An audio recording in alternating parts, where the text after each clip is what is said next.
What's up, everybody? It's your boy Tony Ortiz back again with another video. It's not this week in Brave Exvius. We've already done that this week. This is more of a kind of like state of the game for 2023. We're a few weeks into the new year now, and I kind of wanted to talk about where the game is at because we've got, 6 months till anniversary, and last year is a very mixed bag, I think. We definitely talked about the game already in the year end special review wrap up kind of deal, but we didn't have the same amount of information then. We didn't know if upgrades were coming for Final Fantasy VII. We didn't know what the January unit was going to be. I didn't know when Lunar New Year was. I had to go look it up. I didn't even realize that it was like the same rolled in banner like they rolled in Chinese New Year and the Lunar New Year, even though they're not the same exact thing. It's complicated. I'm not going to try to explain it to you. I'm not a anthropologist, but basically, I wanted to talk about something that I've been observing with the game for quite a while now, and I want to frame it in as positive a way as I can because when I pop off on stuff, it's obviously going to come across as negative. That's just the way it is. Whenever you're calling out or criticizing, people are always going to assume the negative connotation to whatever you're saying, but I don't look at it that way. I think criticism is essential.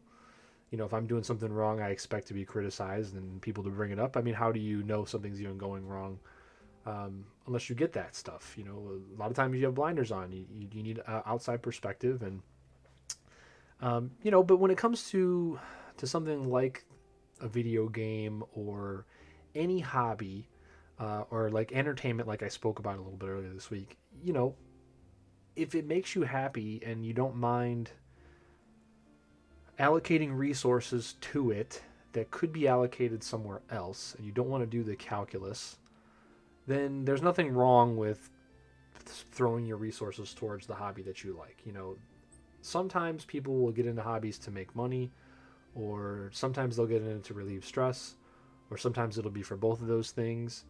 And it could be for a myriad of other reasons of why you get into a hobby. So let's just talk about the video game in general as a hobby, as an entertainment set of value. Put it next to going out to see a concert or a sporting event, heading out to the park to have a picnic with your friends, or like going to the bar to have a drink with your friends, or going to see the movies, or watching movies in your home. Karaoke, like all of that is entertainment. So let's look at it from an entertainment angle, okay? So that's the best way you can be objective, because I think what people miss a lot when talking about stuff like this is a lot of times conversations are happening between people with subjective opinions and objective observations, and a lot of issues between parties that are talking about something like a video game or any form of entertainment are often lost because the people are not on the same page. Somebody's talking about objectively what's going on with a product, how much it costs versus how quality it is, and then someone else is talking about what it means to them intrinsically, and that doesn't line up correctly with an objective thing. And both are very extremely valid. There's all sorts of things that I do in my life that I enjoy that cost a lot of money and or time, that make me happy, that relieve stress, that create good memories and release endorphins in my body, and I make the calculus to make sure that it's worth what I'm getting, and that's what we're talking about here. So with Brave Exvius or any other game, what you need to do first is do the subjective stuff, like how much fun am I having, how often am I having this much fun, and how much time am I putting into it, and is that time being um, well spent? Like, is it taking away from other things that I need to be doing, whether it's work, leisure, or even rest, or whatever. um, it could be something like education, or exercise, like all sorts of other things that could be valuable to use your time to do. So I think you should actually analyze that stuff first. But after you think about those things, I think it's very important to have an objective point of view. You know, we as human beings, we have mathematical notions built into our brains. It just exists. It was proven by Socrates in ancient, Greece, It's very well logged that you can take someone with no ability to read or write. You can give them a basic course of um, you know counting and mathematics, and in half an hour they'll be able to add, subtract, and do basic geometry. It's wired into our brains. It's what makes us different from other species on the planet that we occupy. Okay, I mean, like, the fact that we're even able to communicate with each other over the internet and play games like this and create all this stuff is proof in and of itself. But going all the way back to when we didn't have anything close to this kind of technology and science and engineering, we were still able to prove that we as people have these mathematical notions in our minds, right? So I think it's important to use those. Use the abilities you have. And if you're not that great at it or it's not intuitive, you can always look externally, which I think is, again, it's another healthy thing. I mean, I don't formulate an opinion based off of just one book that I read or a single article that I read or a single peer-reviewed study or anything like that. I take in a lot of information, disseminate as much of it as I can, and then I try to find value in it and before I make a decision on something. And I maintain that you need to stay open to new information, and adjust your opinions and all that. So that's what I mean. I want to try to take an objective look at the game, because I can't do the subjective part for anyone. If you love buying units that you can't use anywhere because you like looking at the sprite work, I can't put a value on that. But what I can do is I can help you look at the game objectively, look at how much money it costs, how much time you are going to spend doing things you may not enjoy, and the trends of business similar to this business that can help you maybe accurately predict what direction the business is going in, or the product in this case, which is the game. So I'll take a quick little sip here. What's up, JRP? How you doing? Always great to have you around here. We're doing like a kind of a, I mean, I'm putting this on YouTube. So I mean, if you're watching this on YouTube, hi everybody, come and hang out with me on Twitch. If you're watching this on Twitch and you miss any of it, it will be on YouTube. So I don't have any notes. I didn't write anything down, and I didn't set up a TED Talk to bring you a presentation.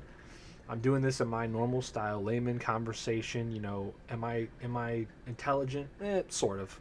But I'm not a business, master's degree holder. I don't have anything like that. I'm not a lawyer. I'm not anything like that. But you put your nose to the grindstone for a long time, and you have observations that a lot of people just fly right past their field of view, man. I work all day with engineers and programmers that if you ask them to do something that wasn't the one thing that they're good at, they'd be completely incompetent at it. And that's why you work in a team. And that's, like I was saying earlier, you look to external factors to help you like round out your knowledge, because everybody misses something. So what's been going on in 2022 and bleeding into 2023? Well, again, we talked about this in the year review, but let's just really quickly run through what was going on in 2022. So 2022, turn of the year, January was a very weird month. We had like the worst banner in the history of the game for global. Double premium, no shards available anywhere banner. Limited time, as it was a collab. And the units didn't get any buffs, and they didn't get any kind of help for morale content, So that was pretty bad. Immediately following that, we got Chow, and then after Chow we got Esther, and then we got Roberta, Fravia, Kaito. It was a pretty good first half of the year outside of that horrible double premium collab banner that we started with. The content was fine. People might not remember it well because of how much of it Chow sort of like kind of made trivial. But at the same time, he was a limited time unit. I'm not really that mad about a unit like making content much easier if they're a premium and or they're time limited. I didn't think it was bad design at the time. I thought it was an interesting mechanic. countering wasn't really like a big thing in the game, so that they made it have a purpose outside of dealing damage to the opponent, I thought was an interesting idea. I don't know if it was implemented 100% correctly, but it was worth trying out. And then we got to Anniversary, and things were looking really great. We had a lot of great content at Anniversary. They promised a lot of good content coming in the future. We got all kinds of good news. We saw the excuse me. We saw the Chizuru sprite, which I think actually looks pretty good. We only saw the base form, which I thought was I was like, all right, well, that's what I expect. But once we saw the shift form and the actual news slides in the live stream of that month, I was like, oh, that looks really cool. I like how she's got the sword like out in front, and the armor color changes, and like she actually has a cool looking aura that doesn't obstruct her spray and everything. Doesn't take up a ton of space. I thought it looked really good, and she ended up being really good. So even though July and August were kind of whatever, we had another good unit there, and we had COV, and we got the boss in there. We got the first the first morale stick. I'm like, oh, this could be kind of like a really cool thing. It could be trending. Hope it'll be power crept just like Trials. So as players build up their accounts, they'll be able to do this much easier, and so on and so forth. And then content just kind of fell off of a cliff completely. Not only were we not getting good units anymore, we weren't getting well-rounded units, we weren't getting great anything. Our clash quality went down. There were bugs every clash, which we will visit later. They were basically pushing everything out as slow as possible. Upgrades were getting skipped, which isn't anything new, but like they were getting skipped with nothing else being delivered in between. So like if we're going to skip content, like every story event or whatever, if that's the price we have to pay for Clash, then so be it. But if we're skipping all these unit upgrades and everything else, why are we not getting anything in return? Why aren't we getting COV bosses? Why aren't we getting better units? Why aren't we getting with this and that? And that's why I think a lot of the community, something starts to smell funny around there. And we go through the end of the year and the same thing just kind of continuously happens, and then you have another double premium. It's a big banner. One of the units is a little underwhelming, and then they get the one clash that they came out with, and then the next two clashes they're it's not weak to their elements.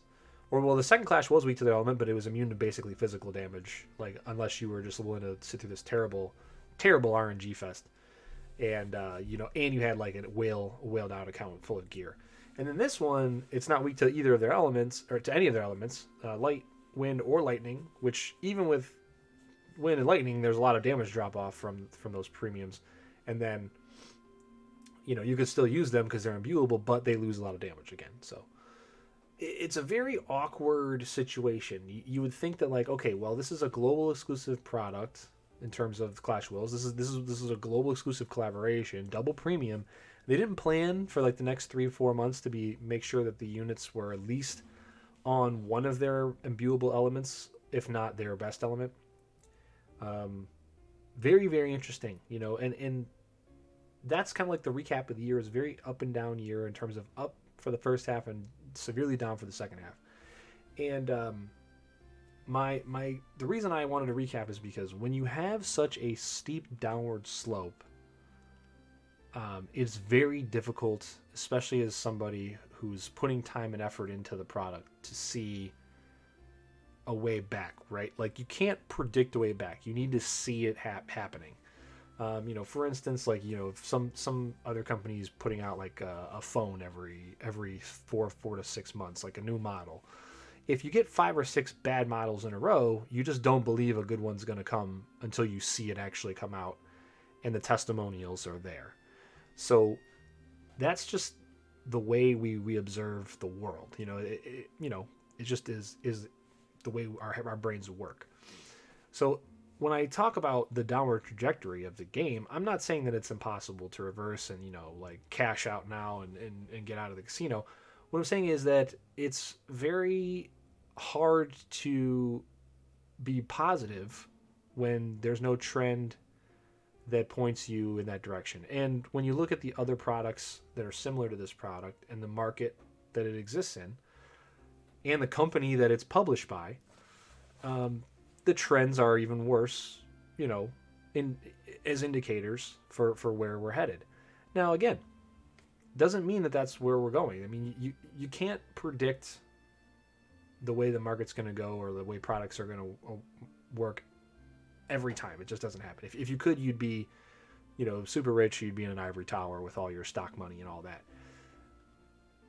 But the regular person has to diversify so that they aren't exposed to too much risk. And you can do the same thing and apply the same ideas to your time and your enjoyment in life. You know, you don't want to be priced into something unless you can like make a career at it.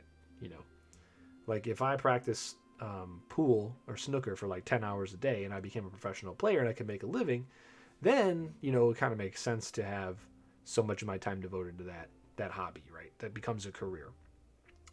But if you have only one hobby, like let's say you play, I don't know, World of Warcraft, and that's the only game you like, you only play that game, you are then beholden to the people who make that product for the quality of your entire, you know, leisure time, your hobbies and so on.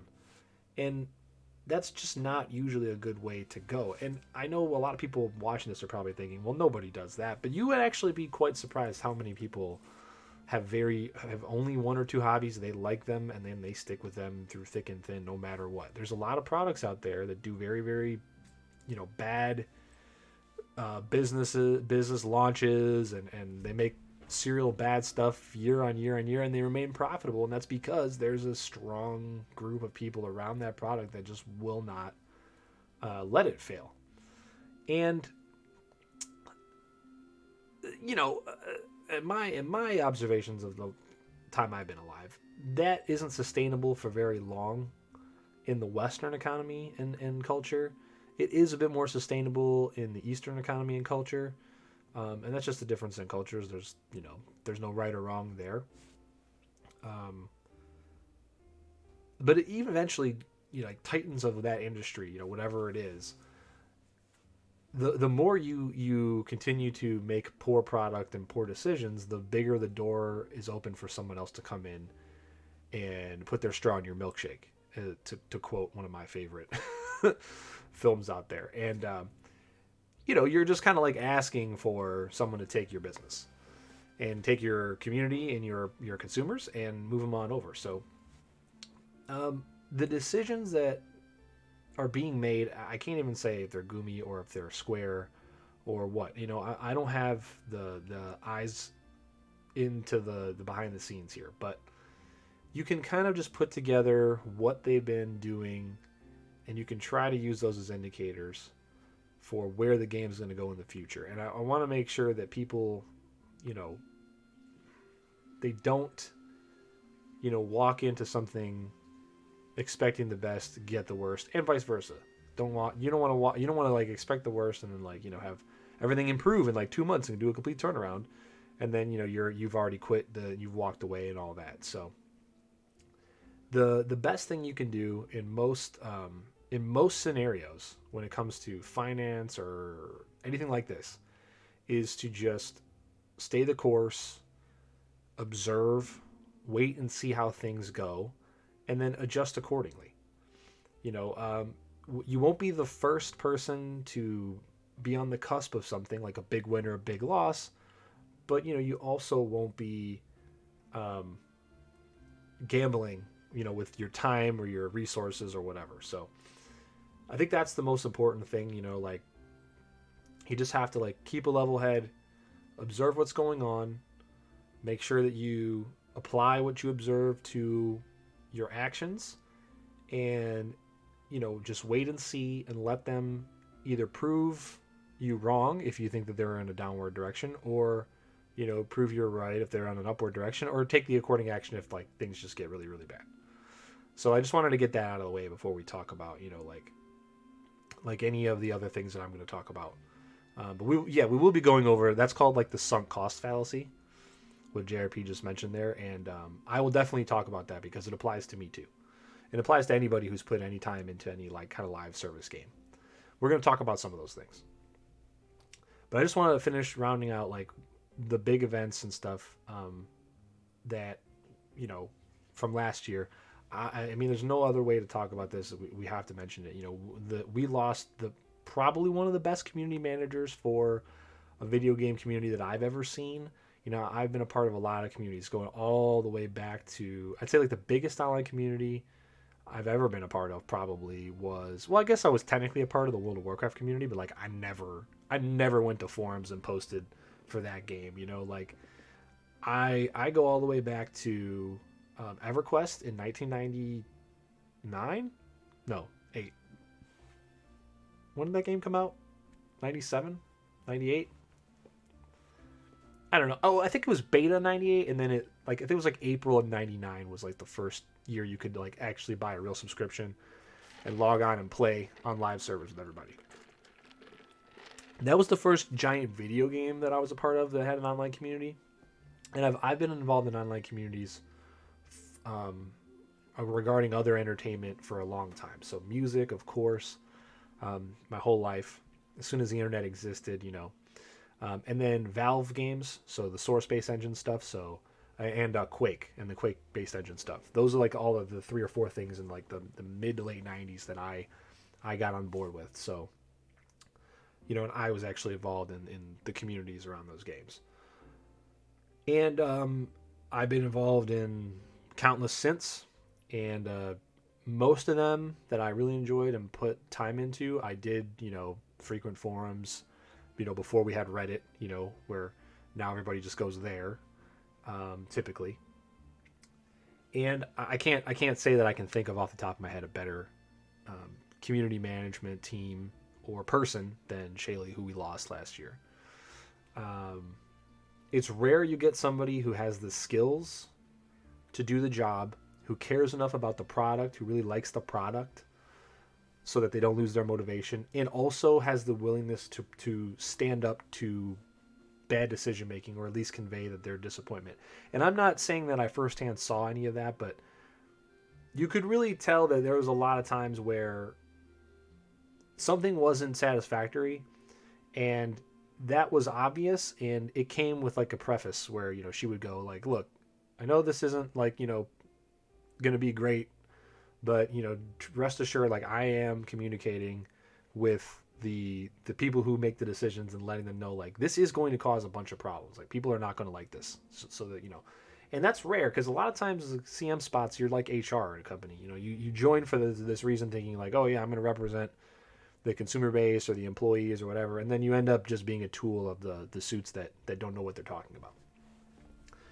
You know, and that kind of loss is very hard to get over.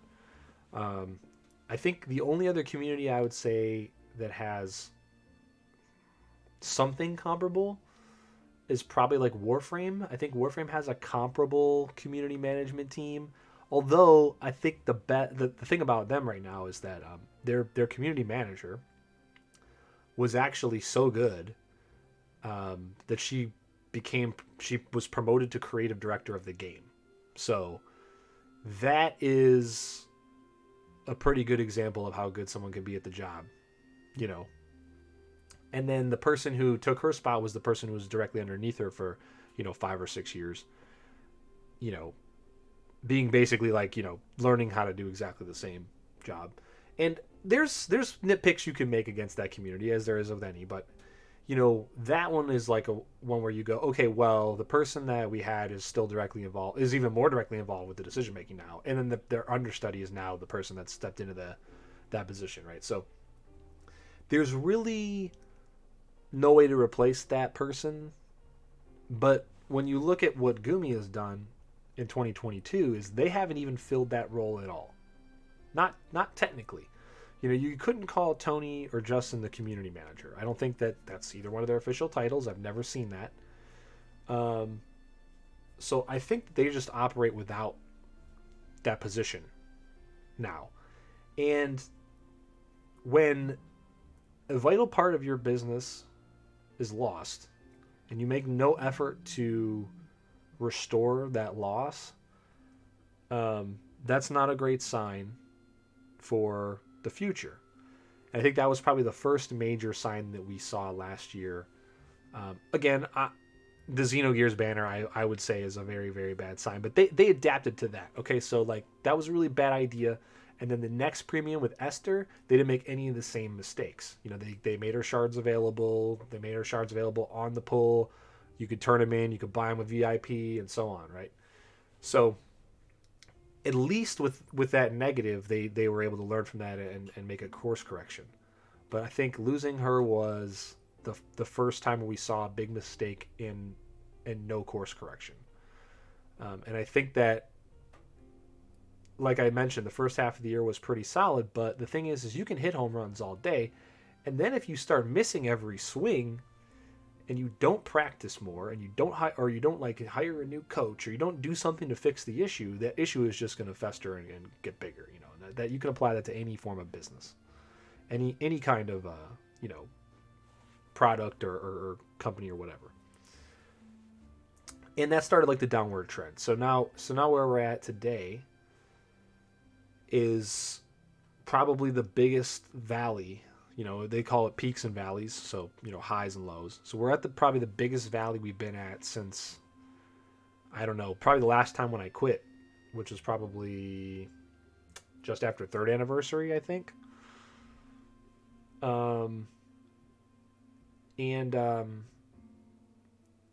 I just don't see like anything, like I was mentioning before, I don't see anything that indicates that things are going to get better. I don't see any kind of trend upwards coming. Now, it doesn't mean that it can't happen, but you know, you watch live streams, there's no interaction from anyone on the corporate side of the community. They say put the things in the comments, they say put the things in the chat, but then they don't ever address those things. There's not even like a newsletter, right? Like most company, like look at like Final Fantasy 14. Obviously it's a big way bigger game, but there's like a newsletter that goes out. They only do like 4 or 5. They only do like 4 streams a year, but then they do a newsletter in between each of those to like give you an idea of what they're going to talk about next and what they're working on. Like, and then they'll reveal trailers and more specifics when it's closer. And that stuff might not even be coming for 6 months, but they let you know this is what we're working on. This is how it's going to go down and all that. Now, you could argue they can't do that with this game because they're dependent on the Japanese version and they're even more behind the 8 ball. But I would argue that it makes that way easier. Because the average player, if they really want to go and look what's coming, they can just go and look at the JP wiki and see all the stuff that's not Clash of Wills that's going to come. We don't know if it's going to be in the exact same order, but we know it's on the way. So the reason that they don't do that stuff farther out, why they only do a live stream in that once a month, they talk about what's coming out literally 2 days afterwards. They give you no information that you wouldn't get normally from the normal news panels. The reason that happens is because they don't have any good news for you. Like, it's Occam's razor in this case. Why would you not tell your community about cool and interesting stuff that's coming down the pipeline and into the game? To build hype, to maintain players, retain players. Why would you not tell them what's going on? Well, if you can't deliver, that's fine. You don't have to put a date on it. Remember, they told us about near an anniversary. They didn't tell us when it was coming. We guessed where it would come, but even then it was probably about 2 months later than I expected it to be honest. But they never actually committed to a date, which is okay. Like, you'd rather have your players playing the game and asking questions, where's X, Y, and Z, than not playing the game at all. And I think that's like one of the quantifiable things that you can have from the second half of last year, especially post-anniversary to now, is that we don't get any information from Gumi because Gumi never has good information for us. I mean, it just, you know, I fail to see how they could be so incompetent to have all this amazing news and just neglect to tell us until 2 days before we would find out anyway with the in-game news. You know, is it possible? Sure. But, I mean, that's one of those ones that's so far out there that I just don't think it serves you any purpose to lend any kind of credence to that being even a possibility. You know, it's not it's not an item that you should ever be putting weight behind and making a decision. Like how much time to spend with the game, how much money to spend on the game, things like that. That's just one of those things that's so far out there. It's like a less than 1% chance that's what's going on. So that's what's been observable. For the most part, I think I've covered that in depth enough. So I want to move on to again, I don't have notes here, but I want to move on again to the problem with mobile games and the business model issues. So when you analyze a product like this, first of all, if you want to know exactly what's going on, all you got to do is go watch that video that somebody caught. It was like at a conference, like, I don't know, like 8 or 9 years ago, where like this guy gave a PowerPoint presentation who's like, he was like an executive on a mobile company or whatever. It was an industry convention. He gave a presentation about basically how you exploit people with the microtransaction system with, FOMO, gambling, compulsory gambling type stuff and all that. And, if you want to learn more about that, I strongly recommend going to learn that. You can pull that up on YouTube and watch it over and over. There, you can watch tons of commentary on that. But I'm just going to move forward and assume everybody understands that's how the gacha game system works. We're playing, slot machines, and we walk into it fully understanding that's what we're doing. Okay, so assuming you've made the mental leap to get past that and still enter into this game, it doesn't mean that you're not legally obligated to understand what your odds are. So that's why they have all the pull rates posted. That's why when you go into a casino, every machine has a regulated algorithm about how many times it hits, and that's maintained by your state's gaming commission if you're in the United States, or maybe a federal commission, depending on where you are in the rest of the world.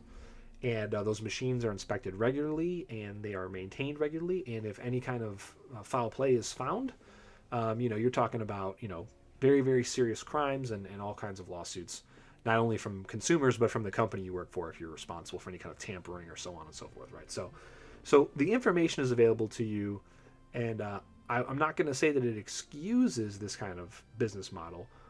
I don't particularly enjoy this kind of business model. However, I won't say that, like, we don't know better. We know better nowadays. Like, if you were going to get into this game in the last couple of years, you understand that what you're signing up for is much more expensive than a regular gaming experience, and that there's going to be a lot of risks to it, and so on and so forth. And if you're vulnerable to the kind of things like compulsory behavior, you definitely should not engage in any kind of product like this.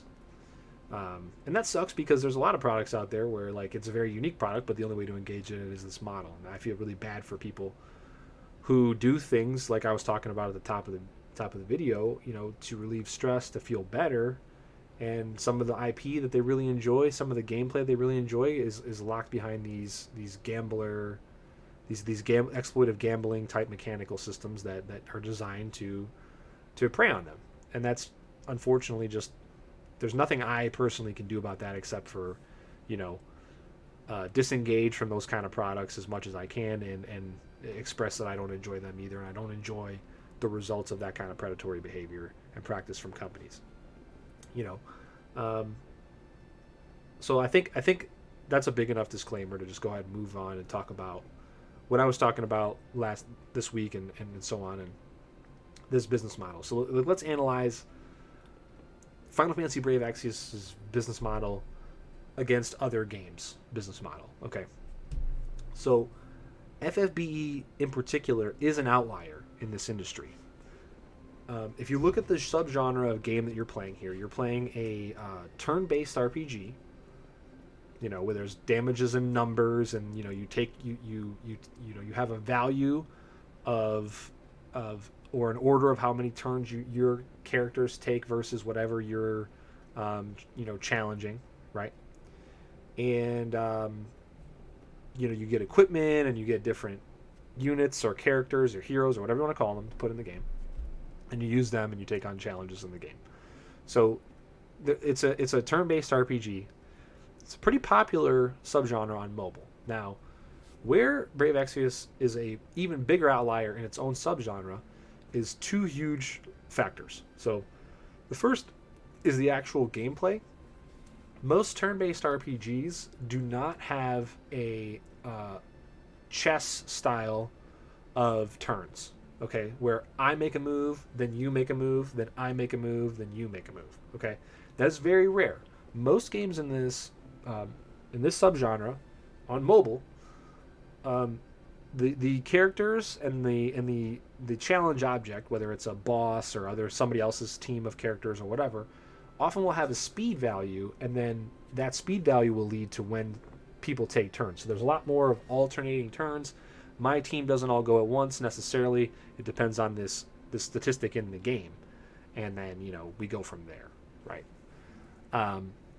Almost every other game out there that's not a tactics based, like checkerboard, where you move a unit around on a map, Final Fantasy Tactics style game, operates on that model. Now, this game does not operate on the tactics style model, but it does operate on the multi-unit, bring them to a battle, thing. But your whole team takes its turn at once in whatever order you want, and then the opponent takes their turn, and then you alternate back and forth, right? So, huge outlier in that respect. The other major, and even maybe more arguably greater aspect, is that this game launches a new unit every single week. That is a very, very rare characteristic for this game subgenre. In fact, it's very rare in video gaming, period. When a game is brand new, you might see a very, very high rate of releases of new units in a unit-based game like this. Character, hero, whatever you want to call them. But you don't see that maintained for very long. And that is very, very difficult to explain to somebody coming in who has experience with the subgenre and has never played this game before. And the most common question I'll get from people is, well, if something's released every week and the pricing is very similar, how does anyone afford to keep up? Either half of the stuff or more than half of the stuff is garbage and useless. In which case, why would you, if nobody's going to buy it, why would you, put it out? Why wouldn't you just make it better and then hold it, put it out later? Or it's all ridiculously good, and it is impossible to keep up unless you're, dumping $10,000 of oil prints money into the game every week. And that's a legitimate, complaint. And it's why most of the people who I try to get into this game aren't interested. There's just too much to keep up with too often. And we're kind of trending in this direction where they want you to get away from saving for the global exclusive unit every month. And they're taking away the global exclusive unit's ability to really do a lot of work in the non-global exclusive content like Dark Visions. And they seem to have stated the intent to continue to keep the JP content the way it is and not necessarily apply the new and greatest mechanic, the leader skill, to global exclusive units. At least that's what they said in this live stream. Now they could completely 180 on that, but you'd have to think that with how much they skip and how little they're able to deliver, that they probably have a set plan for the next few months, and it's going to be very difficult to pivot. So, yeah, in a lot of other games like this, the leader skill mechanic is something that was baked into the game from launch, and I think that Brave Exvius is kind of like they had the leader option in the game, but it's never really had a function, and it's taken 6.5 years. Well, 6 years, I guess 7 years technically for JP, or 6.5 years for JP. So it'll be 6.5 years for us, or a little over 6.5 years to implement it. But we're entering this period where, if your strategy, let me finish that thought. If your strategy was to save resources that you make in game, spend only a couple of dollars a month here and there, and then only pull in the stuff you need to keep up with like, the end game content, you were pretty safe in being able to do that, especially if you're good at the game, if you understand the math and, you retain a lot of the information and like what certain units are capable of and so on. If you're very good at like sifting through the data mine that's on the wiki about what bosses do what and what turns, you could absolutely get by with a lot less resources. But where the game is trending is to pull that away from you, to enforce 2 or 3 out of the 4 or 5 weeks a month where you will have to pull on a new unit to be able to do some of this monthly exclusive content. That you have a limited time to do. The Chamber of Vengeful was maybe a way to mitigate this problem, but that mechanic has been completely abandoned. They put in one boss and they haven't done anything since. So you could look at maybe, maybe I won't get enough Xenostone from my rank because I won't be able to rank 1 this month's Clash. But if a boss went into COV every other month, that's another good source of Xenostone. There might be a unique item in there. And it's something you can work on over time at your own pace. Maybe I can't do it the month it comes out, but maybe I get a new unit a couple months later, and now I go back in, and all of a sudden I can definitely clear this out, and I can get some upgrades and all that. So the model is already a very predatory and consumer disrespectful business model. It just intrinsically, like on its own, right? And most mobile games are following this model, period. So there's not like FFB is doing anything different or wrong compared to their competitors in this regard. But they are starting to tighten the rubber band that holds this all together. At least they're trending in that direction. So you as, a hobbyist that enjoys this hobby, you have to notice that and you have to adjust accordingly. I, after Nier, very, very adamantly declared that I would not be spending any more money in the game until I saw this trend reverse. And I've stuck to that, and I will stick to that. Because, and we'll talk about the options in a minute. That'll be probably like the last part that we talk about. But let's just really quickly dive into some of the things you need to be aware of and why it's so important to adjust your behavior towards the product when you see these signs and these trends that are showing you stuff about the product. We mentioned them earlier. So there's a lot of things that can get involved. Let's talk about sunk cost fallacy first, because this is a big one, especially for the people out there that are probably even going to watch this. Odds are you've been playing this game for quite a while, or maybe you did what I did, where you started early, kind of barely played it for a year or two, and then completely quit, but then came back and made it your main game. Your story could be very different or similar to mine. But if you've been around for a while, if you're not like new to it in the last 12 months, this will apply. Okay, so what the sunk cost fallacy is that once you get so much money or time into something, your brain doesn't want to make peace with what you've already lost, even if it's completely unrecoverable. It's why people who have stock in companies that take a huge downturn don't sell. It's why somebody walks into the casino with $1,000, loses $300, and then loses the other $700 when they could have just been like, hey, I had a good time. I lost $300, but I had fun, and I still have $700 left. Let me just take a break. No, they get stuck in, they get trapped, and part of the way this model of monetization is set up is to encourage you to succumb to that logical fallacy. The gambler's fallacy is the next one. This one is very common again, and it's really just like, I mean, I could go into like the really intricate explanations of how the brain works with this, but effectively what you need to know is that gambling in any way, in any form at all, is irrational behavior. Okay? The rational mind sees 2 or 3 results where the outcome is known, and one option where the outcome is unknown. No rational mind will go unknown ever. So the gambler's fallacy is kind of like, well, I could take what's behind door number 1, Bob, that I've already seen, that's worth about 10 grand.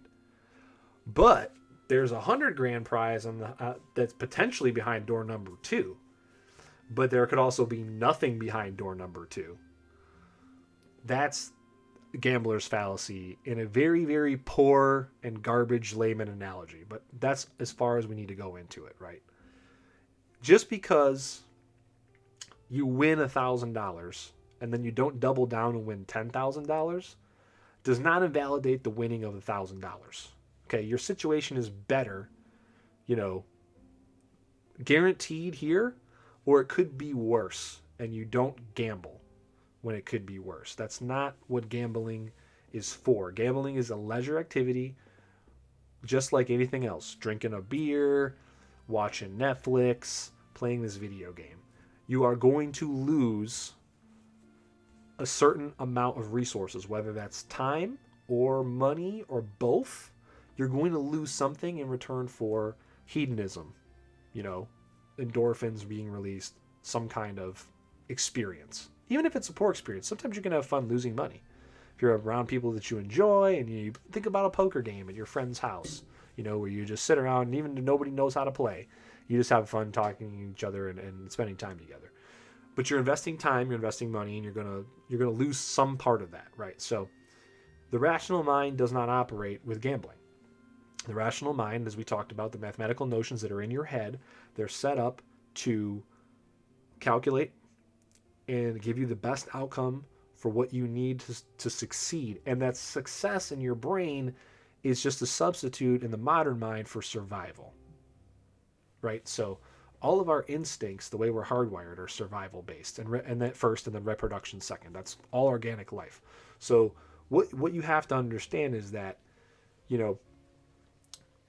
you really have to take 5 or 6 steps back and think. You have to make the time, because if you don't, you're going to miss things, right? And that's why, like I said at the top, it's very important to rely on other people, get outside opinions, especially ones you don't agree with, swirl them around in your brain. So like, oh, this person doesn't make any, and 9 times out of 10, somebody will give you a stupid opinion and you'd be like, all right, that I analyzed it doesn't make any sense whatsoever. But every now and again, even if it doesn't change your mind completely, it might help you adjust, what you're going to do, your actions, your plans, or whatever. It can sometimes add value, which is very important. So those are the 2 big things that people get caught up in, and then they don't see what we've talked about for like the past, half an hour, which is the signs and the indicators that your investment, whether it's time, money, or both, is not equal to or less than the return that you're getting. And again, you can't put a price on the subjective things that you gain from playing this game, but you can definitely do the objective calculus to see if the cost of your subjective pleasure of playing or purchasing anything is really, really, really a bad ratio.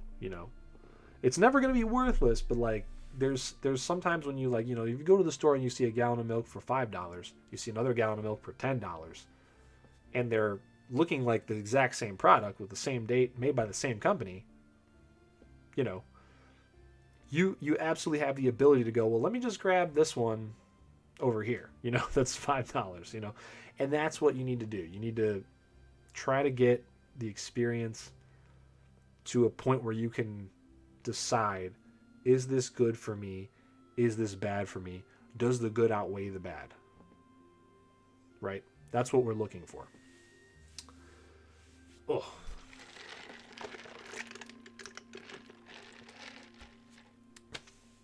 And then finally, we have to talk about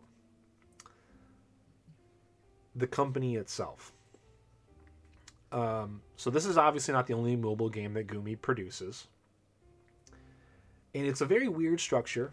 One of the things that I've never really been on board with was the product being so far behind. But as I mentioned, there are positives to it. So I mentioned those previously. We just don't take advantage of any of those positives.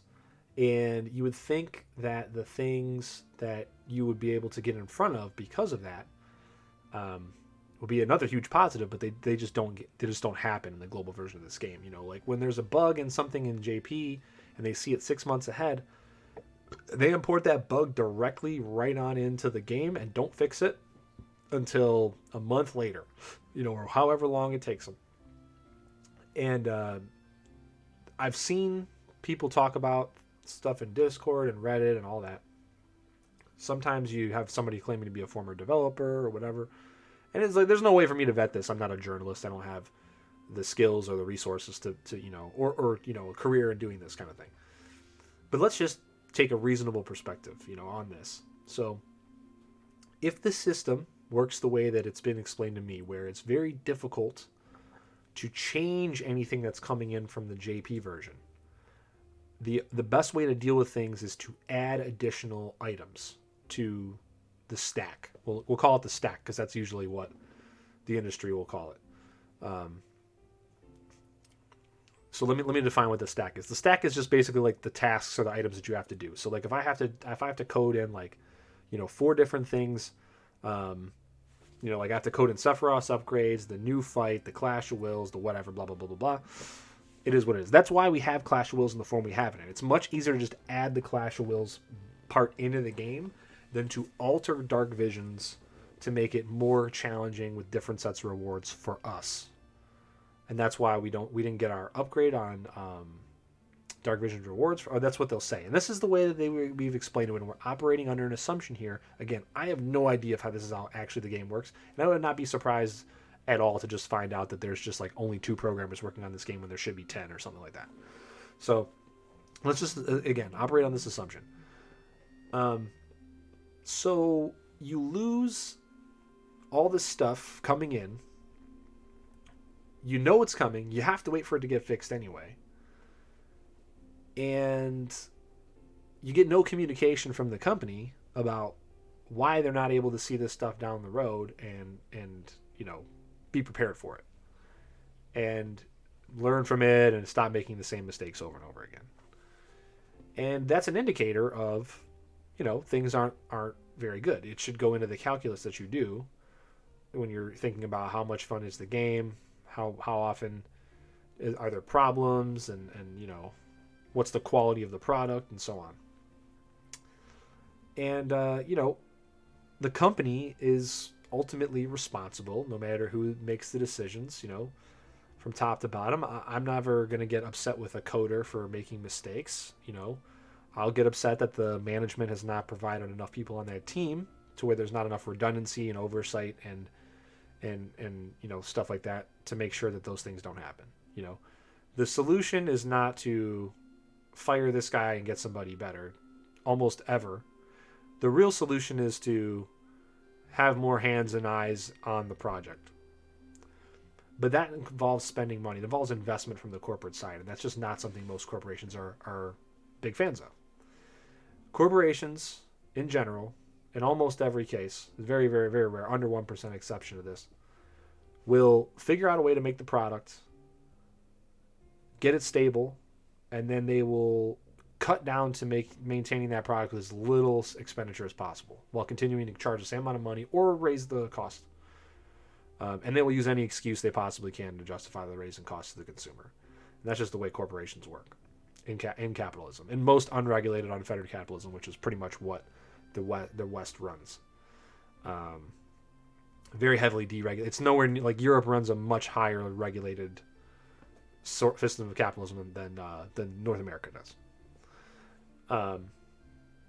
So, and that's just, those are just the facts. So yeah, I'm never going to be mad at a programmer. I'm going to be mad that the management doesn't see the opportunity for the investment to make a better quality product, which in turn brings in more revenue, which will in turn bring in more profit. There's 2 ways to bring in profit. There's cutting costs, and then there's producing a better product and selling more product, which equals greater revenue. And when you cut costs, you run the risk of losing revenue, which is going to cut into your profit. It's a balancing act, and that's the way you should be running businesses. But that's just the way most businesses are. Once they get that big, they're just not run that way. So you have to keep all this in mind. You have to, understand that the company itself and their culture and their actions are one of the biggest indicators for how things are going to go in the immediate future. You can't predict how it's going to go in 6 months. If we all stop spending money, maybe the change pivots a little harder, but it's risky. if you stop spending money on a live service game, it could mean the end of the game much sooner than before. And the company is the not Gumi specifically, but corporations in general are, again, they're preying on that gambling fallacy and that sunk cost fallacy to keep you involved. They think that most of the players who play now play regularly. You are priced into this game. You're just not going to stop playing, and eventually you'll see a unit that you want to buy, and you'll buy it. You'll spend the extra money to get the lapis, and you'll buy it. And their plan is to just release more good stuff more often, or make everything bad, and then just people have to buy all the bad stuff to do the content. Right? That's two easy strategies to use to continue to prey on that sunk cost fallacy. And then the gambler's fallacy you can see in the banners. They make the regular banners terrible so that when you get a good banner, you're more inclined to pull on it. You can see them by incentivizing good items and good cards in addition to the banners, to try to tip you over the scales to drain your resources and to get you to invest more and more. It's just, this is typical corporate strategy. But the problem is when it's so overt and you don't have this communication line to the company, and you don't have reassurance that they love this project and that they love the people that are involved in it, and that they're never going to dip below a very certain baseline of blatant consumer abuse. When you don't have any indicators that speak to you otherwise, it's very telling, and sometimes a lack of information where you should have it is a very big indicator in and of itself, right? So this isn't easy. It's not easy to do this and think about all these things, especially without writing a lot of it down and collecting a lot of data. But again, that's why you lean on other people to give you their perspective and things like that. So the company itself is a huge part of the stack, right? And if they are incapable of doing what needs to be done, what you consider to be the bare minimum to get your money, you're 100% justified in not spending it. And that happens all the time. And you can include subjective stuff into this. You can say, well, if the sprite work was incredible, even if the unit sucked, I would still spend the money because it looks great. It's really nice art. I would not advise using that line of thought, because this is a live service. So when this service goes down, you've lost that purchase. It's effectively an NFT. It's gone. If it was a video game and you had a hard copy of it and you always maintained hardware that could play it, then it's a much better investment, I would say, subjectively and objectively. But those things can be factored into your decision making. I just think that it's important to not solely rely on those things, which is why I decided to do this little talk tonight. And that's pretty much everything that I wanted to go over. And I hope this is helpful to some people about, not just Brave Exvius related, but just for any entertainment, thing that you're thinking about investing your time or your money into.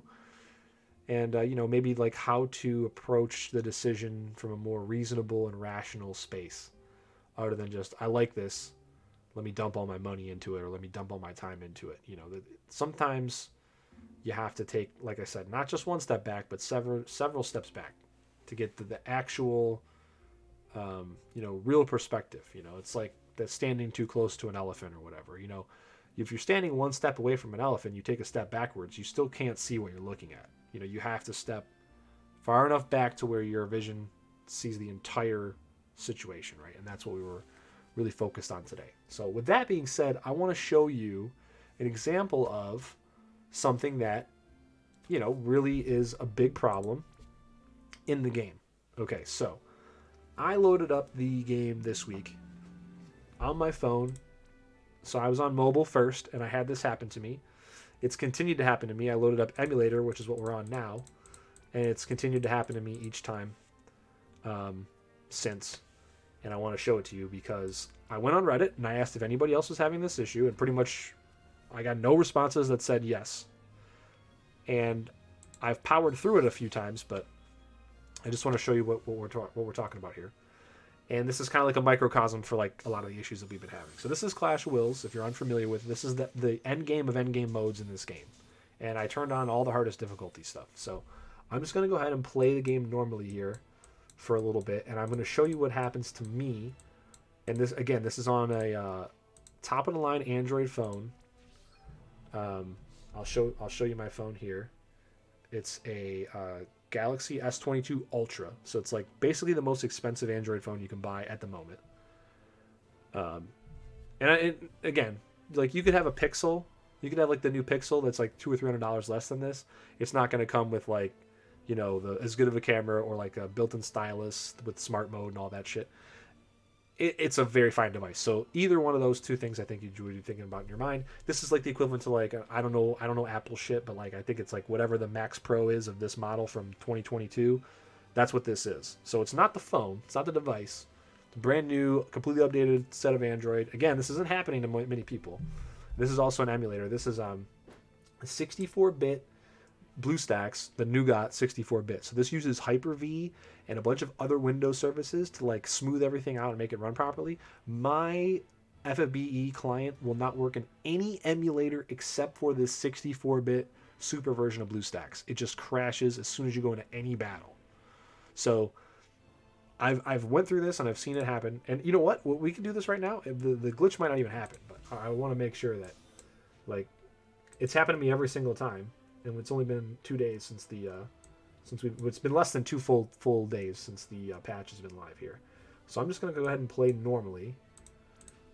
And on turn 3, we're going to probably observe this issue. And it's going to speak to kind of like one of the biggest tells that, you know, or indicators or like points that you can base decision making on. Alright, so bear with me here. Just queuing up all these actions.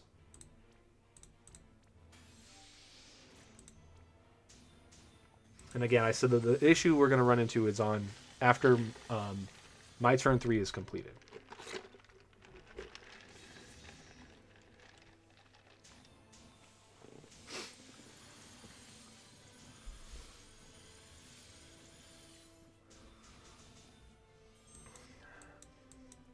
And my actions are going to be a little bit slower because I'm actually much faster with tapping on a mobile device than I am with mouse and keyboard.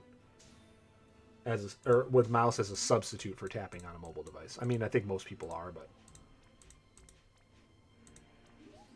obviously no interface device with just your hand to screen and you know, it has a purpose. Obviously, I would never play most games without a mouse, but in this instance, you know, the mouse actually slows me down.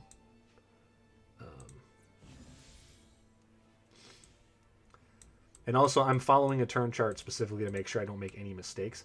Now, I've changed up my abilities and what order I do them in and what order I fire them off as well, and I've had it still happen. So I've also eliminated that from like a specific set of abilities causing a bug. I've eliminated that from also being a concern.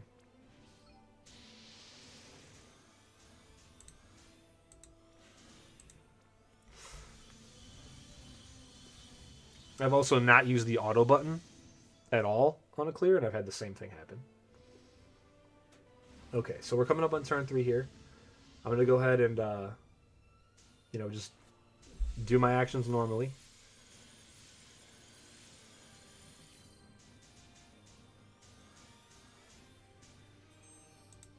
Alright, so Chow's going to just repeat.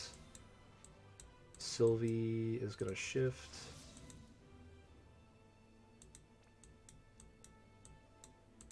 Demon, cheer, shift. Now there's some things I can't change. So like if this bug's completely related to shifting Chizuru and using Tie of a Spirit on turn 3, then I mean that could be the problem. But if this happens the way it's happened to me every single time I've tried this in the last day and a half, then I think that you know, it's going to prove my point here. Like I said, this could be like completely fixed, and I might look like I'm insane, but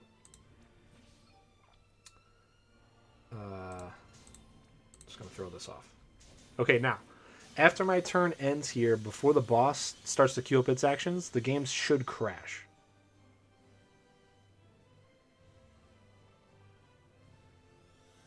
All right, it didn't crash. So there you go. So, but at this point right here, the game was crashing on me all day yesterday. Every time I tried to run, no matter what I did, the game was crashing on me at this point. Now, on emulator, I was not able to recover the quest data to resume. On my phone, I was, but sometimes I would have to recover it twice. I rebooted my phone, had the same thing happen. So I'm not sure if it was just maybe like a server load issue or some kind of weird thing with my device or whatever. One thing I did observe today, though, one thing I've been observing lately is my game has been logging me out of Google on my phone only, not emulator, which is very weird. And like the last 2 or 3 months since I got my new phone, I've had to every like 2 weeks I'd have to re-sign in and reset all my options and everything on my phone. No idea what's going on with that. All right, anyway, I don't want to lose this rank 1 attempt because it might actually work out. I might actually roll high, so let's just go ahead and finish it. So I didn't record any of it, but as I'm doing this, I'll just kind of like talk about the reason I wanted to bring this up, and it's because this issue where like I couldn't figure out why it was just me, it's not uncommon.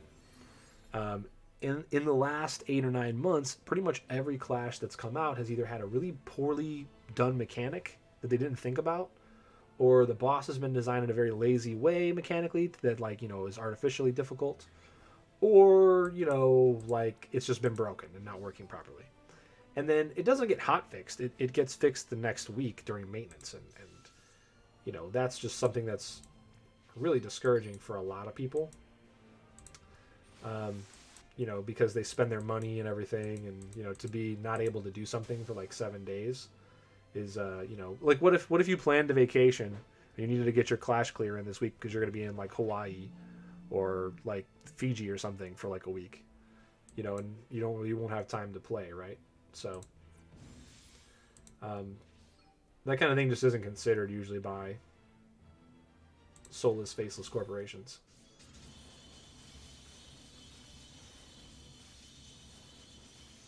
Okay.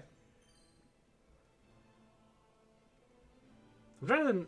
Is that better than I've done previously? I don't remember. Oh, I forgot the buff there. But I guess it doesn't matter because he's HP locked at 49%. So using the buff there wouldn't have changed anything. And then we need to this, then this. I also wanted to do this on emulator because I didn't want to change my phone background.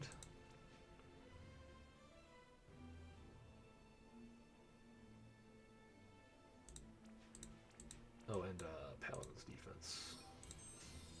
In case we crash out of my phone. I also didn't want to show any of my personal information that, like, what apps I have on my homepage and shit like that.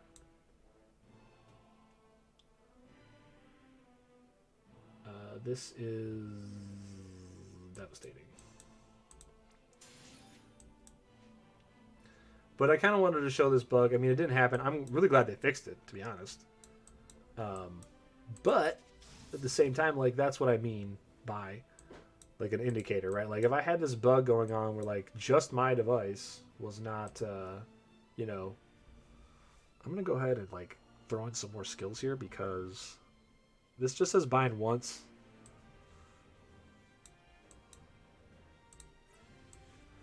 But honestly, I want to do more damage because this is turn 5. Yeah. Because one of my problems with finishing this fight is I don't have enough damage at the end. So.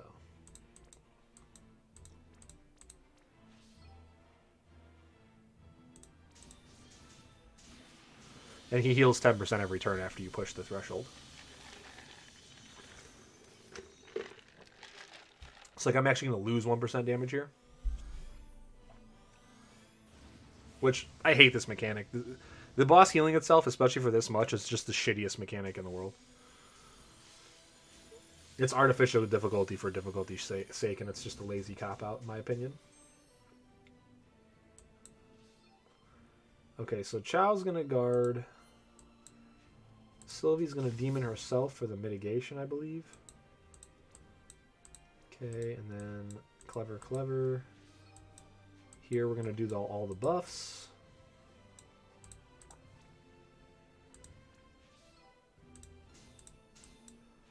Here we're going to do sort of what we just did, which is Unguard and Magnus Flick. And then we're going to do the same thing here. And then 2B would normally guard here, but I'm going to actually chain in some more attacks because I want to try to keep this as low as possible.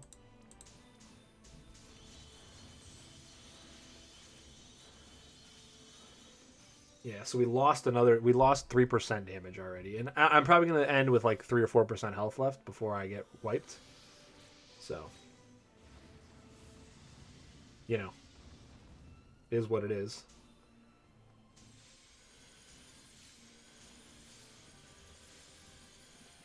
Okay, so now we go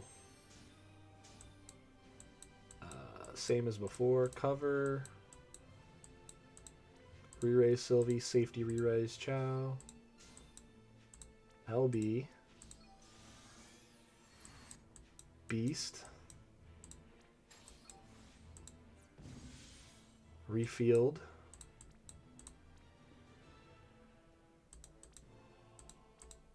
And remag. And then this. Now I'm going to stat buff here.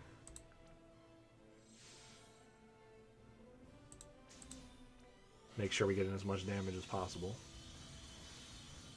I think you can stat buff every turn, but I'm not really 100% sure. Or otherwise I would have stat buffed on those last few turns. Maybe I would have saved a percent or two of damage, but who knows. Okay, so now we get ejected. We skip a whole turn. We come back. The guy doesn't heal again, but we lost like 13% morale. And I don't think I have the damage to be able to recover and do like 75% twice in a row. Unfortunately.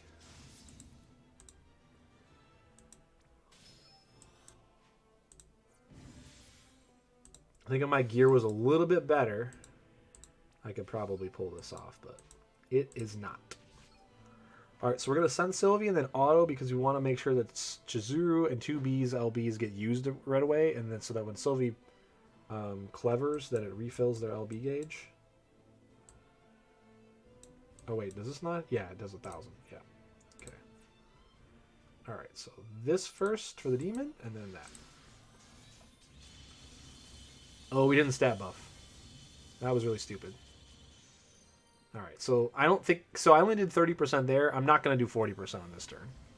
Even with the extra morale, I don't think it's possible.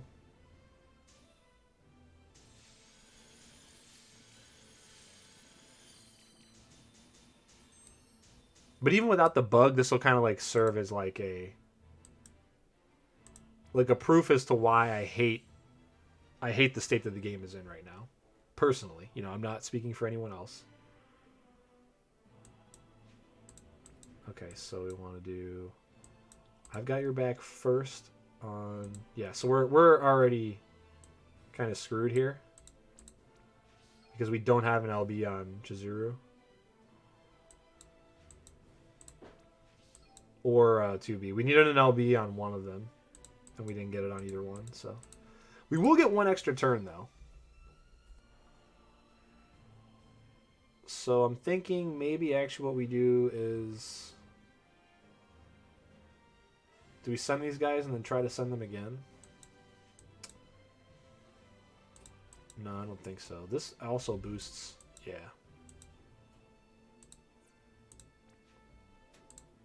Alright, and then clever. And then we'll just throw devastating in with this.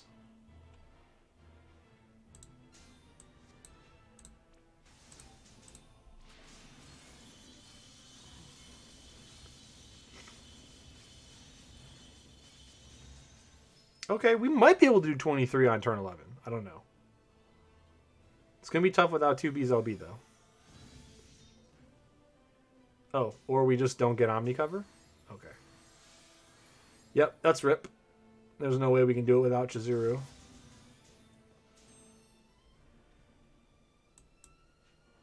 Yeah, because she can't shift back. We'll try it, I mean, with the Beast Pulverizer, I guess, but she just lost all of her buffs. I would have much rather had 2B still have the LB there.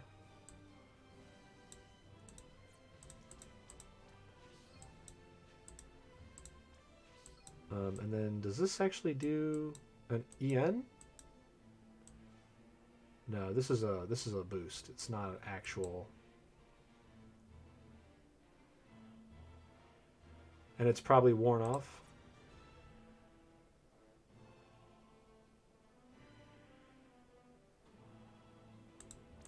Yeah, I think we probably just go for this.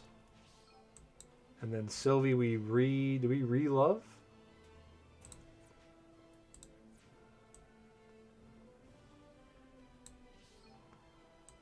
No, hold on a second.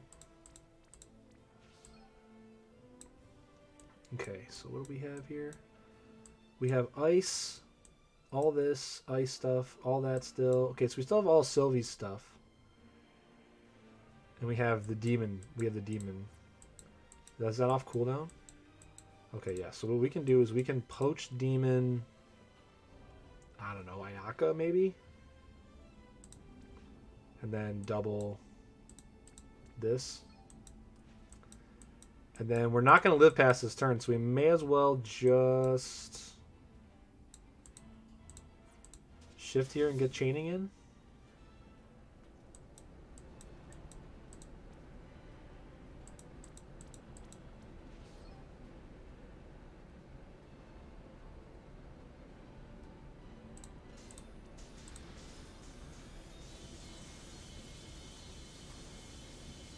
Yeah. Yep. No dice. So this is my issue, right? This is the easy clash to rank 1 this month. And I have, like, basically everything you need to do this except for EX3 Ayaka. Oh, everybody lives somehow. What? Okay. I didn't expect that. Well, Chow died and then came back, but... okay, I guess we'll take another shot at it. I don't think I'm going to do 27% now, though. This is definitely gone. I would have used that last turn if I would have known. Ooh, what do we do here? We definitely have to refield.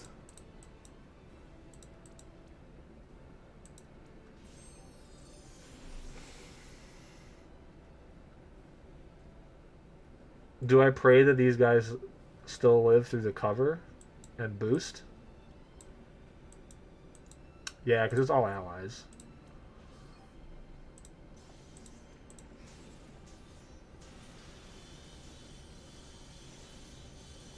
No, yeah, we're just not doing any damage now. I think it gets a buff at turn 11 too, so. But this is supposed to be the easy clash. And like I have all this stuff. This is why sunk cost fallacy is really dangerous, right? I have all this stuff. I don't have EX3 Ayaka. I have all this gear. I should be able to do this with relative ease. And I can't. So not only was I experiencing a bug the whole first day where like I had to quit out and come back in and blah, blah, blah. But this is pretty much how every single run's been. Like I've gotten down to like 2 or 3%. And then, you know, this is supposed to be optimized, and like I think there's like one thing. I think there's like one other piece of gear I don't have, which is like I could go grab it now. I'd have to waste a STMR Moogle. I think it's like a chest piece that has like 150 attack and some LB fill on it.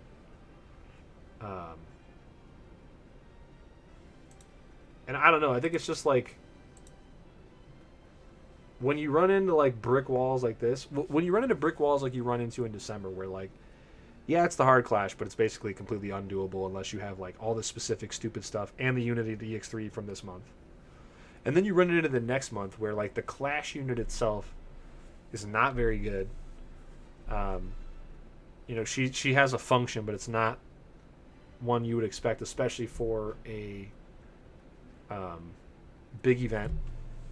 Which Lunar New Year is probably the biggest thing that they do outside of Anniversary and like their one big collab of the year. And like this is what you have to suffer through. And I'm like looking at this, and I'm like, I'm not having fun.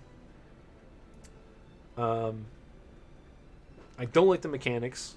This is the easiest of the three that we're gonna get. I had to suffer through the bug all day yesterday. I mean, I couldn't reproduce it now, but it's hey, I'm glad that at least it's cleared up. But that gives me caution for the future. And then when you look at the rewards I get from this, like I already have all my items upgraded. I have a lot of Xenostone. I'm ahead of the net amount you need to keep your items up to date here. And I predicted that we would not get a new item this month, that we would get either an upgrade or nothing, and that's exactly what happened. And I predicted that accurately for the first time. So like I said, sometimes you get lucky and you just you think about what's the trends, and then you can sort of predict what's going to happen. And you can hedge against your own prediction if you think it's a solid one. And you know,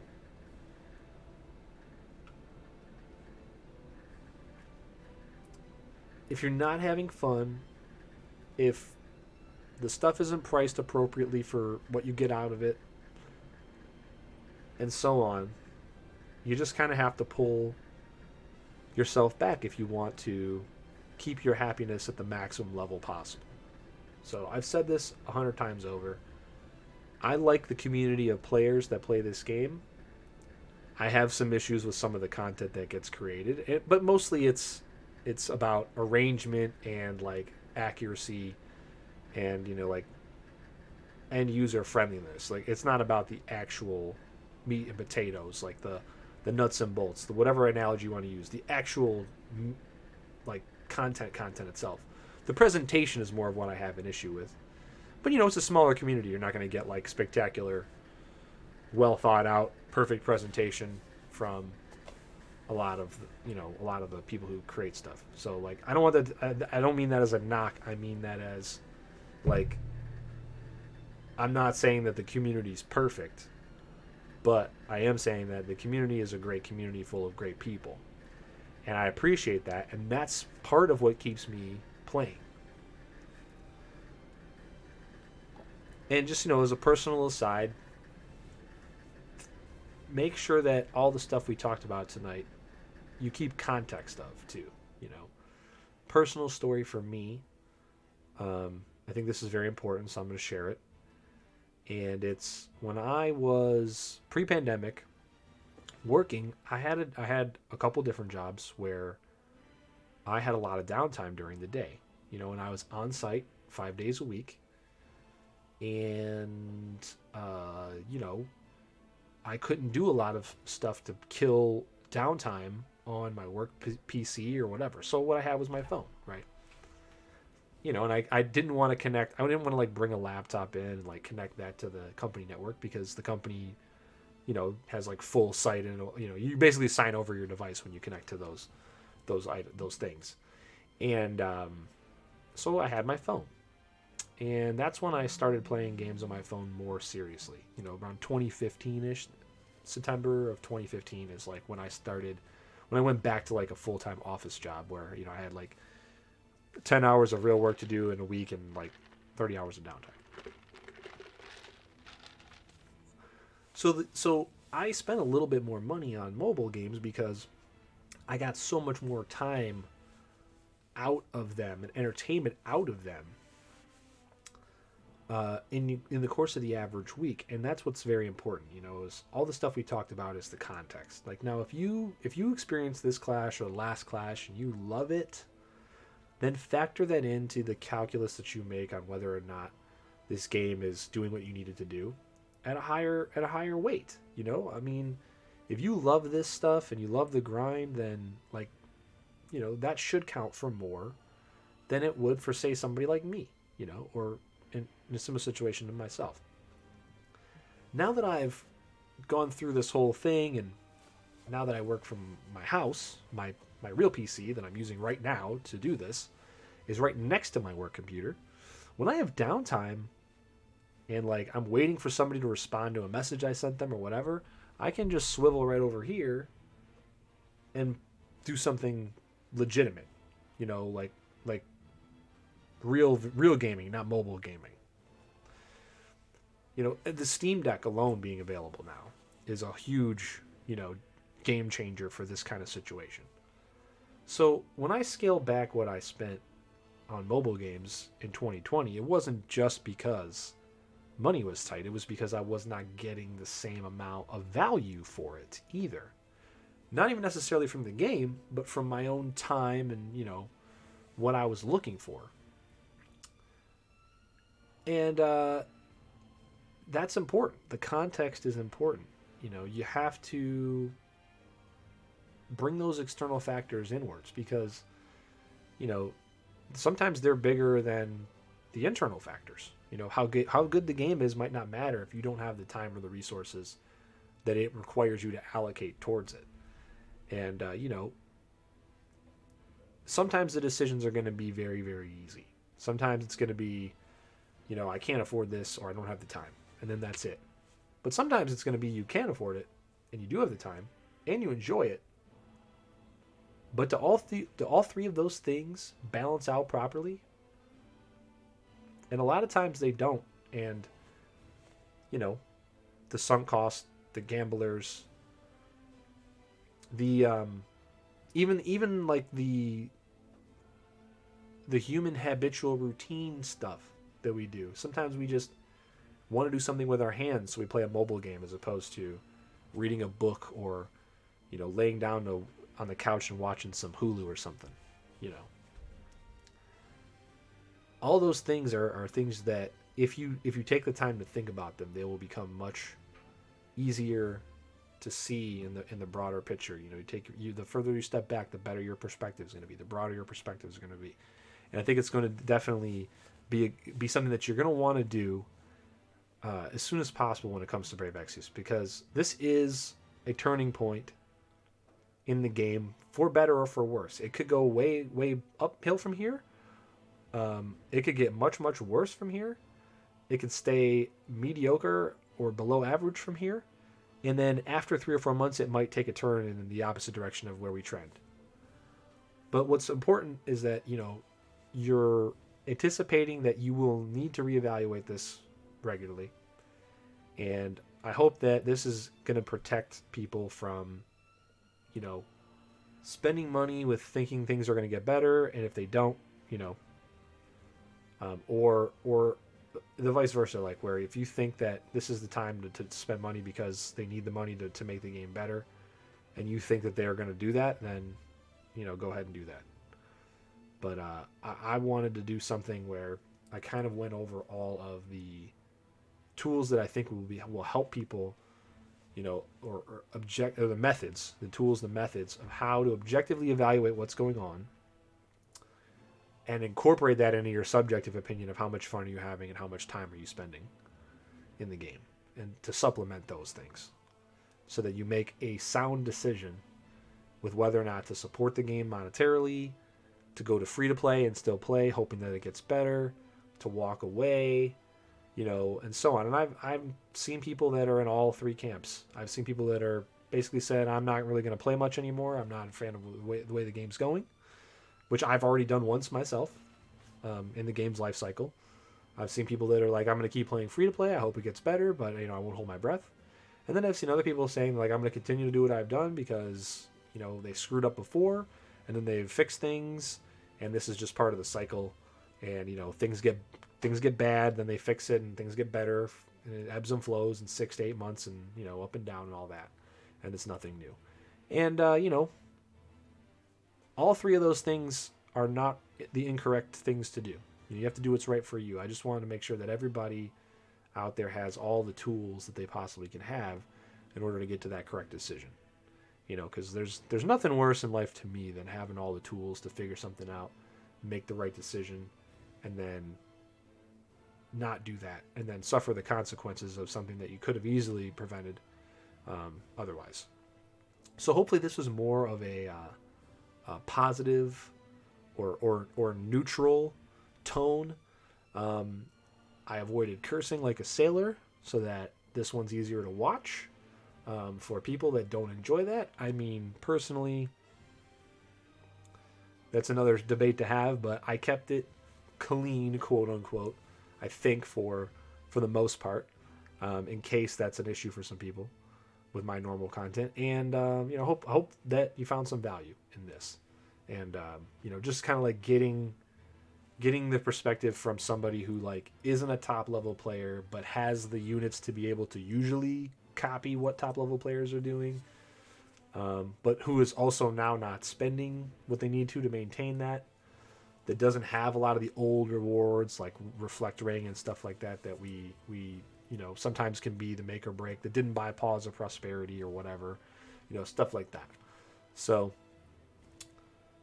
that's my goal. My goal is not to make money on the content. It's not to become a streamer or a YouTuber or whatever.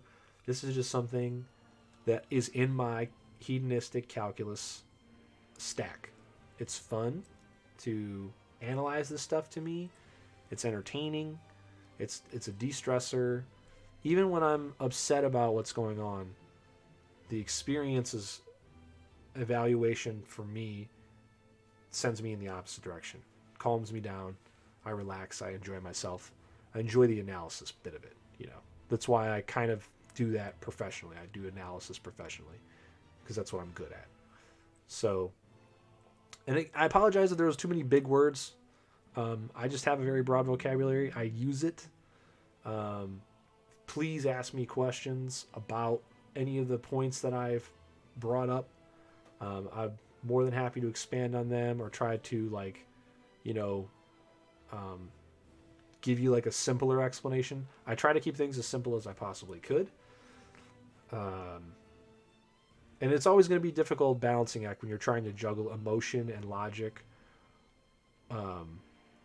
good memories and current resentment. There's a balance is a very difficult thing to achieve in every part of your life, decision making and the way you feel, just balancing the chemicals that are in your brain to not feel manic highs and depressive lows is very difficult these days. It's very, very up in the air. So the struggle is real, and I'm just trying to help people a little bit with making that struggle a little easier, especially when it comes to something that I at least have had enough of a hand in for a few years now to give like what I think is a well measured and a well presented like critique or just like, again, like this isn't necessarily a critique of the game and its operations, but more of like a demonstration of what techniques you can use or what things to look at or look out for when evaluating a leisure activity, and how many resources that you are going to sink into it and how much net good you get in return from it, and how to evaluate those kind of things. So yeah, hopefully this is a net positive for some of you. And like I said, follow up with me. Feel free to jump in there. You can hit me up on Twitch, YouTube, Discord. You can tweet at me until that thing burns down and we go somewhere else. Hopefully that happens soon. And like I said, if you want to watch any of this live, the link for my stream is down below, and you can come check us out there. So we are doing a recap show for this game every Wednesday. You'll find a playlist on the channel here. You can watch the VODs highlighted, saved forever on Twitch. Luckily, I've been a member of the site for so long that even without an affiliation or partnership, I do have that. I have anything I highlight will stay for forever. I export all of those to YouTube. I put them in playlists in both places. So if you ever miss an episode or you miss a special edition like this, you can watch it after the fact. Ad-free. I am not monetized at either location, nor do I have any desire to be. No knocks on anybody who is, but again, I am not trying to make a career out of this. This is part of my mental health stack. I have fun analyzing and giving a working class layman sort of perspective.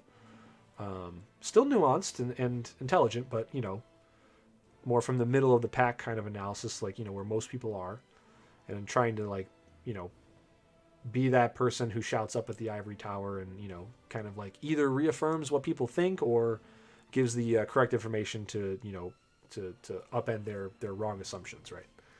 And then also on Sundays we do kind of a variety kind of deal. So whatever I'm feeling on Sunday, we do that live on Twitch. That's it could be different Final Fantasy games. It could be some new games that are coming out. Like right now, I've been playing a lot of Warhammer Darktide, so I've been doing that. And then sometimes we do some bonuses on Mondays and Fridays. So this is being recorded on a Friday night.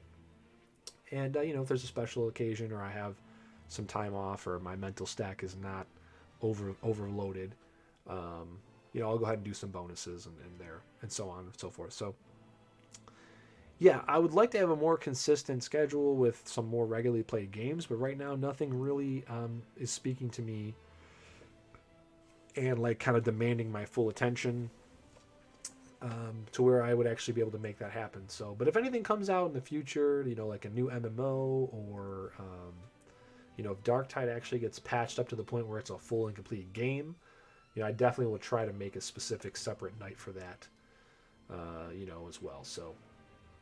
And some other things I've been floating around are I have everything set up to play Magic Commander.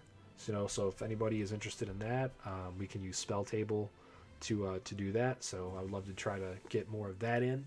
I have a lot of friends that play that live in different states or even in my state but very far away, or they have limited amounts of time that they can play, or they have kids and family to look after. Maybe they can only get in one game or two. We can't make a night out of it. So I'd definitely love to leverage that more as well going forward. That's something I've been doing since 1995. So, and even with a couple years away, I never got rid of my stuff or whatever, so I've always been involved.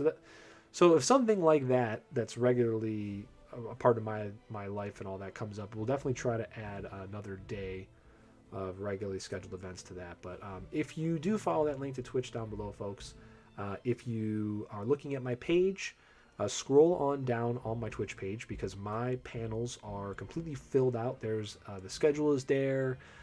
There's a bunch of information there. My socials are there. My PC build's there. All that stuff is there. So there's a lot of information. There's links to everything.